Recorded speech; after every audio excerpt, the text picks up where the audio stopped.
je vais nous raconter une histoire pour commencer, pour introduire mon enseignement de ce matin.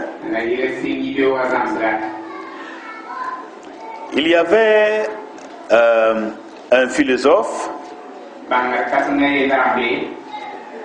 qui est allé rendre visite à un sage.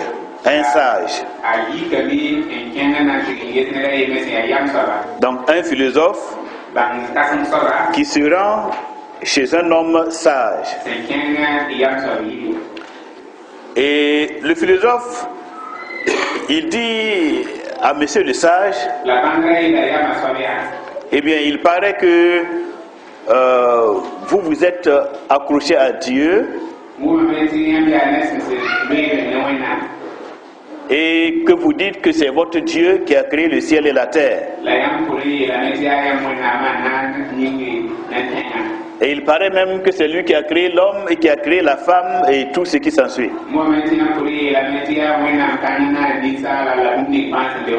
Et le sage qui répond, oui, c'est bien cela, vous avez raison, c'est ça, c'est notre Dieu qui est le créateur de tout. Vous êtes là? Alors, le philosophe qui dit, mais est-ce que tu sais que votre Dieu c'est un voleur?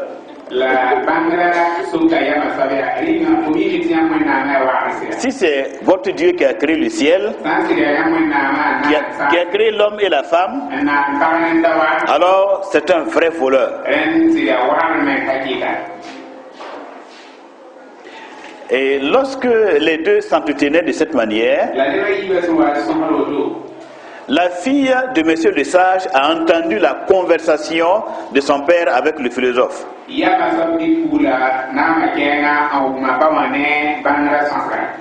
Et la fille du sage a dit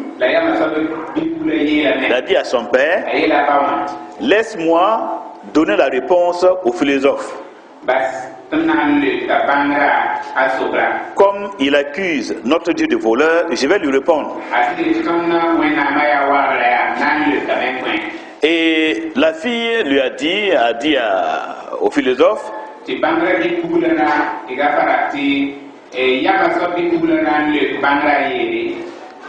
de convoquer un tribunal parce qu'elle a une affaire et elle voudrait que le tribunal juge cette affaire.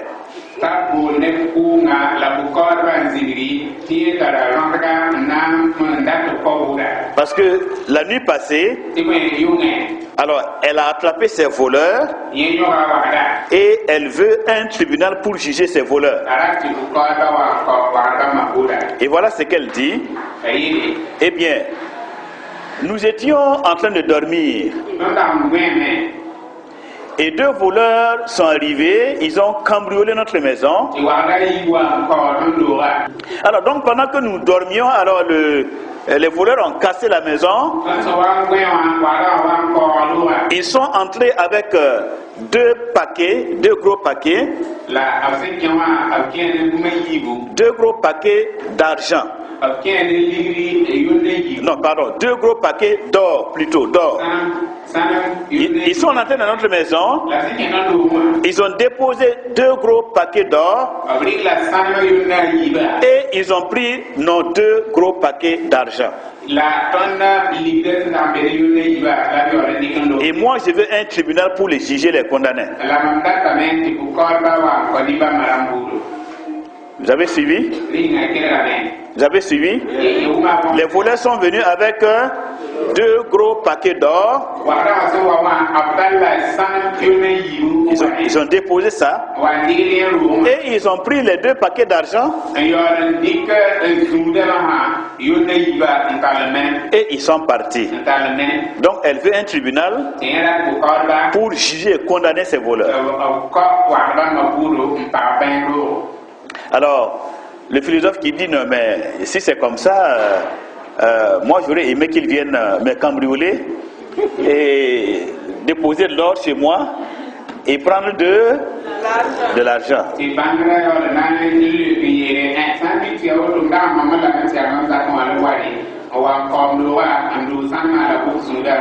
Et la fille qui dit maintenant au philosophe, tu as dit que notre Dieu est un voleur. Parce que le philosophe avait dit, la preuve que votre Dieu est voleur, c'est qu'il est écrit dans votre Bible là, que Dieu a endormi un homme et il lui a volé une côte pour faire une femme. Ça c'est du vol. Voilà ce que le philosophe a dit. On est là? Et la jeune fille maintenant qui dit, alors Dieu a volé la côte de l'homme et il a donné à la place quoi?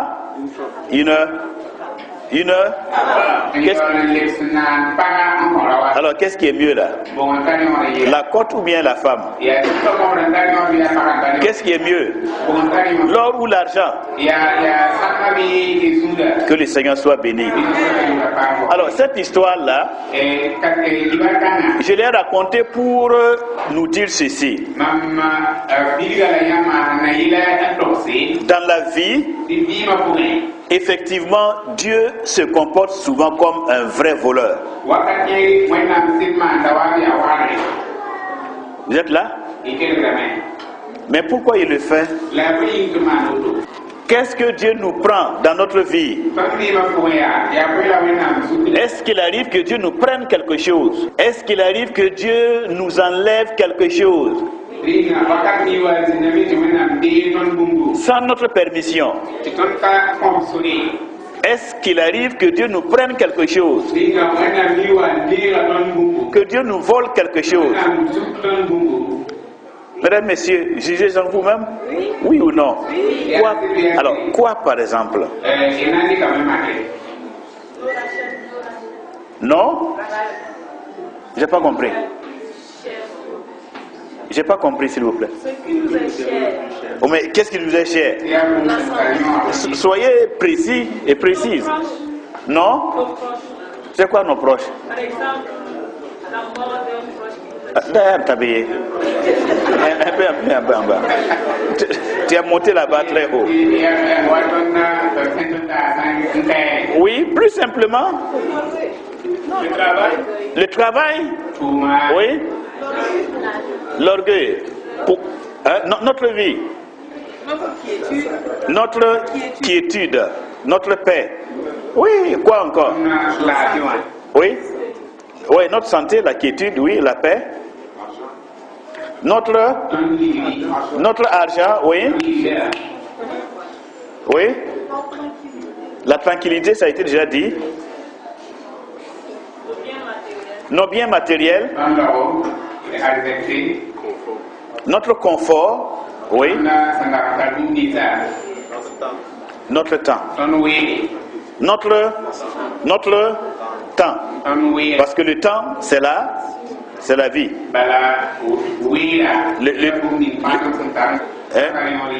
Les Américains ont dit que le temps c'est... Non, c'est pas les Américains, c'est les Anglais. Mais c'est faux, hein. Le temps c'est la vie.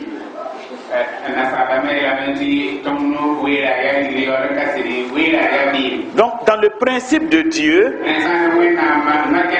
c'est dans la mesure où il peut nous prendre quelque chose qu'il peut nous bénir.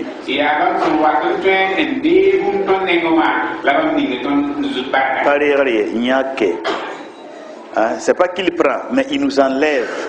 C'est différent. Il nous enlève, ça veut dire que c'est un acte souverain par lequel lui-même nous retranche quelque chose.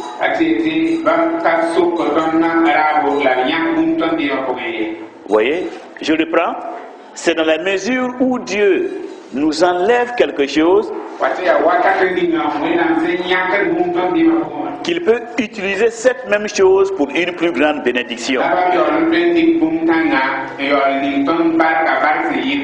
Donc s'il veut nous bénir, et comme il veut nous bénir, alors il va nous enlever quelque chose. Et ce qu'il nous a pris, ce qu'il nous a enlevé, est le support ou encore le moyen par lequel il va nous donner une plus grande bénédiction.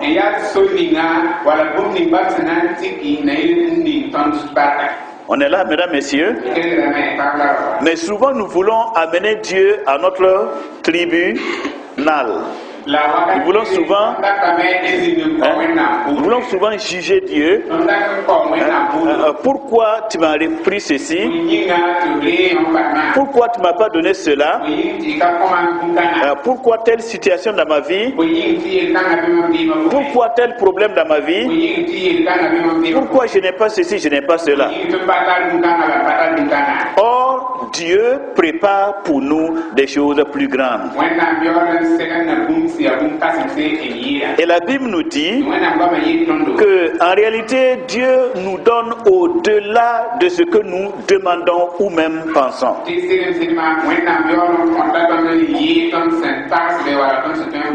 Donc voilà un Dieu qui connaît nos véritables besoins et qui sait ce qui est vraiment bien pour nous, ce qui est une réelle bénédiction qui va durer éternellement. Donc si dans ma vie, dans votre vie, Dieu vous prive de quelque chose, c'est-à-dire vous adressez au Seigneur vos prières et apparemment vous avez l'impression que la réponse ne vient pas et que vous n'obtenez pas ce que vous voulez au temps où vous le voulez, alors vous ne devriez pas conclure comme le philosophe. Vous deviez comprendre que Dieu travaille en tout pour votre bien. Dieu travaille en tout pour votre bonheur. Il travaille en tout pour votre épanouissement. Mais ces méthodes ne sont pas nos méthodes. La manière dont il opère, cela ne nous est pas souvent bien expliqué. Il n'explique même pas. Il n'explique pas. Il ne se sent pas obligé de nous expliquer pourquoi il fait ceci et pourquoi il fait cela. Pourquoi? Parce qu'il nous veut dans l'obéissance, dans la foi. Il veut que nous obéissions, même souvent si nous ne comprenons pas tout. Mais la foi nous permet de lui faire confiance. Donc de ne pas douter de son amour, de ne pas douter de sa sagesse, mais de comprendre qu'il connaît nos besoins et comme dit la parole de Dieu, lui-même prend soin de nous. Lui-même prend soin de nous.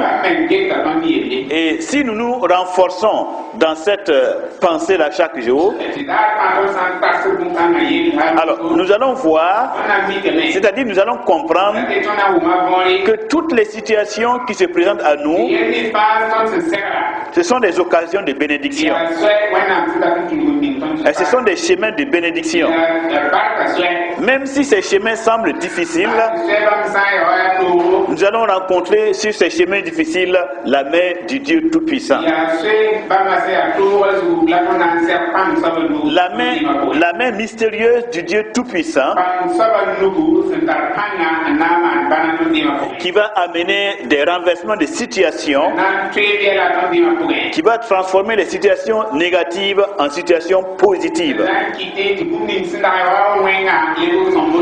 ou qui va transformer le mal en bien. par le pouvoir qu'il a de s'assujettir toutes choses. Si notre Dieu est puissant, et comme il est vraiment le Tout-Puissant, nous devrions pouvoir lui faire confiance dans tout ce qui nous arrive et ne pas regarder à ce qui nous manque. Vous êtes là, mesdames, messieurs. Ce que le Seigneur attend de nous, c'est que nous lui fassions confiance. La confiance dans le Seigneur, la foi en lui, le glorifie et nous, ça nous grandit dans l'esprit. Si nous lui faisons confiance, lui en tant que Dieu est glorifié, comme notre père Abraham l'a glorifié par la foi qu'il avait. Il a rendu honneur et gloire au Père par la foi, la confiance inébranlable qu'il avait en lui.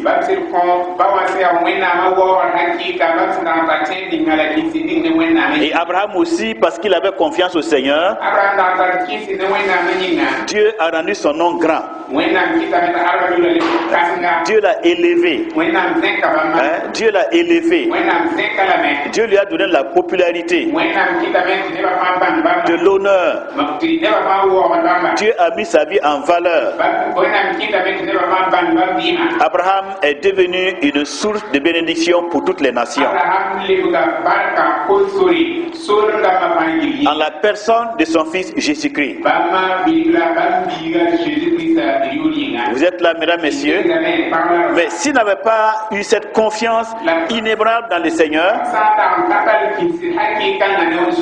il ne serait pas le père de la foi, le père de tous ceux qui croient que ce Dieu est tout-puissant et qu'il a la capacité de ressusciter même les morts. Et voyez aujourd'hui, en la personne de Jésus-Christ, Dieu a prouvé son pouvoir de résurrection. Le Christ Jésus est ressuscité par la puissance de Dieu le Père pour prouver qu'il est le chemin, la vérité et la vie, et que tous ceux qui croient en lui ressusciteront aussi un jour. Donc on comprend que la foi nous permet d'avoir l'espérance. La foi en ce grand Dieu nous permet de partager l'espérance qu'il accorde à tous les saints. Mais si nous nous retirons pour ne pas lui faire confiance, alors nous ne pourrons pas participer à la bénédiction et à l'espérance réservée à tous les saints.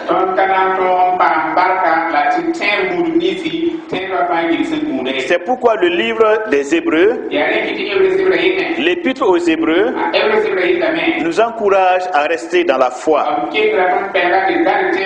à demeurer confiant dans le Seigneur et à garder la foi au-delà des problèmes, des difficultés et des défis de l'existence.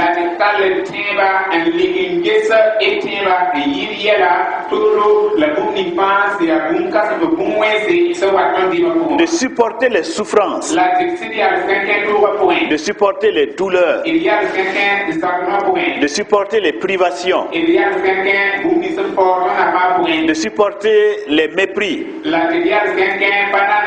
de supporter la honte. Vous êtes là, mesdames, messieurs. Si nous le faisons, nous sommes dans le même esprit que celui des prophètes. Les prophètes qui ont parlé de la part du Seigneur, qui ont annoncer à l'avance ses souffrances et ses douleurs. Et nous sommes dans le même esprit que Jésus-Christ, qui a méprisé l'ignominie parce qu'il voulait obéir au Père. Et nous sommes dans le même esprit que les apôtres du Seigneur, qui nous expliquent clairement que puisque nous sommes des étrangers sur cette terre, étant des étrangers sur cette terre, alors certainement nous n'aurons pas tout le confort et tout ce dont nous avons besoin dans ce monde.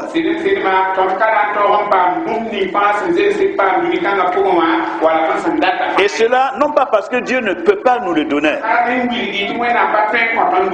mais c'est parce qu'il ne faut surtout pas qu'il nous donne tout. S'il nous donne tout, nous risquons de nous enraciner dans le monde. Or, si nous avons peu, c'est-à-dire ce qui est suffisant juste pour notre vie, ce qui ne va pas nous rendre trop lourd par rapport au monde, alors nous pourrons garder notre aspiration à repartir au ciel à tout moment. Notre âme pourra aspirer à repartir vers le Seigneur. Donc, mesdames, messieurs, c'est une grâce de connaître ce Dieu-là dans le nom du Seigneur Jésus. Et si nous voulons voir sa bénédiction dans notre vie, alors il nous faut mourir à nous-mêmes. Il faut que Dieu enlève une de votre côte, souvent deux. Là vous avez deux bénédictions au lieu d'une. Une côte, une femme. Donc une côte, une bénédiction. Deux côtes, deux bénédictions. Trois côtes, trois bénédictions. Pas que vous serez polygame ou polyandre. Je ne parle pas de ça. Mais ce que je vais dire, ce que Dieu nous prend, il nous le rend en abondance, d'une manière multipliée, et personne ne va regretter d'avoir donné sa vie entièrement au Seigneur Jésus. Personne ne va regretter d'avoir servi le Seigneur de tout son être. Personne ne va regretter les sacrifices qu'il fait au nom du Seigneur, les privations, les manques qu'il accepte au nom du Seigneur. Donc ainsi, frères et sœurs, comme nous sommes dans le Seigneur, appliquons-nous à faire le bien. Quand Dieu me demande de faire du bien, le bien que j'ai fait, ce que je prends de moi et que je donne aux autres, je donne à ceux qui sont dans le besoin, c'est comme une côte qu'il m'enlève. Mais chaque fois que je suis disposé à donner, alors la récompense est grande. Et c'est dans la mesure où je donne que Dieu prend ce que je donne et il multiplie cela. Mais celui qui ne donne rien n'a rien. Si je ne donne pas ma vie au Seigneur, le Seigneur ne se donnera pas à moi. Donc mes aspirations ne seront pas satisfaites.